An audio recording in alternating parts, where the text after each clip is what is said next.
तुम्हें डर है तुम्हारी हत्या करवा सकते हैं? कुछ भी करवा सके जी, मंत्री है वो, सुबह से गुंडे भेज रहा जी बार बार। तो आप समझ लीजिए कि किस तरह का आतंक जो है भाजपा के लोगों ने यहाँ किया है। हिम्मत देके आगे बढ़ा है, हिम्मत से रहना क्या भाई, हम इसके साथ है नहीं है, बताओ।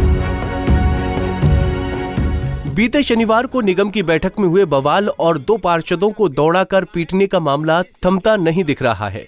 हर ओर इस घटना को लेकर निंदा की जा रही है।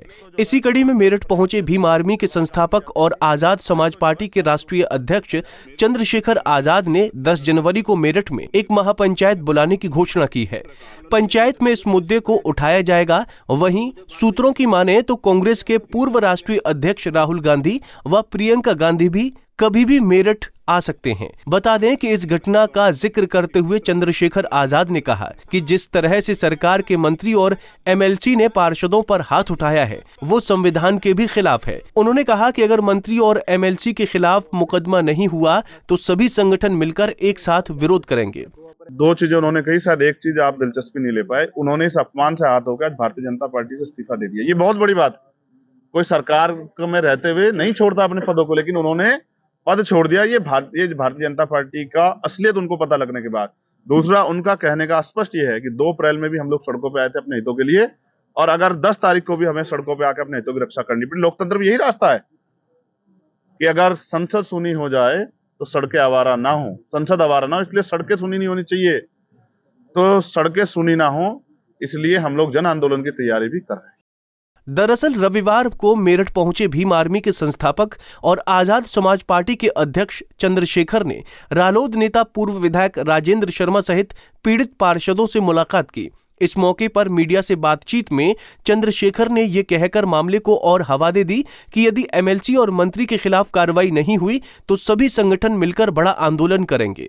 उन्होंने कहा कि आजाद समाज पार्टी की ओर से 10 जनवरी को एक पंचायत की जा रही है जिसमें इस मुद्दे को उठाया जाएगा। आजाद समाज पार्टी के अध्यक्ष चंद्रशेखर ने भाजपा महिला पार्षद की ओर से छेड़छाड़ के आरोप लगाए जाने के मामले पर कहा कि भाजपा हमेशा से ऐसा ही करती आई है। दिन भर उनकी ओर से कुछ नहीं किया गया और देर शाम में छेड़छाड़ के आरोप लगाए गए। जब भाजपा के मंत्री और एमएलसी मारपीट में घिरते नजर आए तो महिलाओं की ओर से झूठे आरोप लगवाए जा रहे हैं। आप ये महसूस करो, भारतीय जनता पार्टी की सरकार है, उनका सब कुछ है, तो ये घटना रात को 7 बजे क्यों सामने आई? दिन में इतना बड़ा बवाल हुआ, जब ये इनकी सार्वजनिक वीडियो वायरल होगी, पिटने छिटने की, अपमान की वीडियो वायरल होगी, तभी भारतीय जनता पार्टी की हथियार क्यों मिला?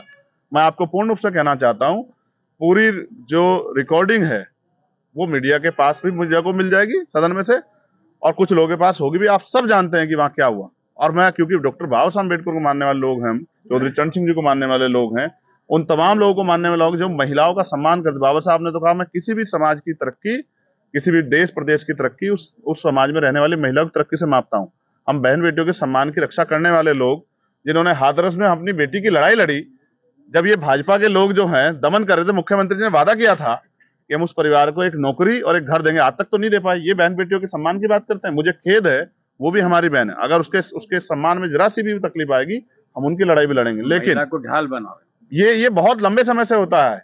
जब कोई रास्ता नहीं बचता तो महिलाओं को ढाल बना के, हथियार बना के यूज किया जाता है। मुझे इस बात पर खेद है। वो हमारी बहन है, उसके सम्मान की रक्षा करने में हमारी जिम्मेदारी है, लेकिन भ्रष्टाचारियों का साथ देना उनको भी नहीं चाहिए। लोकसभा चुनाव में कुछ ही महीने शेष रह गए हैं। भाजपा के लिए ये मुद्दा गले की फांस बन चुका है, क्योंकि दलित, जिनकी संख्या मेरठ की ही बात करें तो मुसलमानों के बाद सबसे अधिक है। अगर इस घटना से नाराज होकर भाजपा से दूर होता है तो फिर भाजपा के लिए मेरठ ही नहीं बल्कि दलित बाहुल्य सीटों पर चुनाव जीतना बहुत मुश्किल हो जाएगा। यही वजह है कि भाजपा अब कहीं न कहीं बैकफुट पर नजर आ रही है। पंजाब केसरी टीवी के लिए मेरठ से आदिल रहमान की रिपोर्ट। हमसे जुड़े रहने के लिए हमारे YouTube चैनल को सब्सक्राइब करें और नई वीडियो की नोटिफिकेशन के लिए बेल आइकॉन को दबाएं। अगर आप ये वीडियो Facebook पर देख रहे हैं तो लाइक जरूर करें और ज्यादा से ज्यादा शेयर करें। धन्यवाद।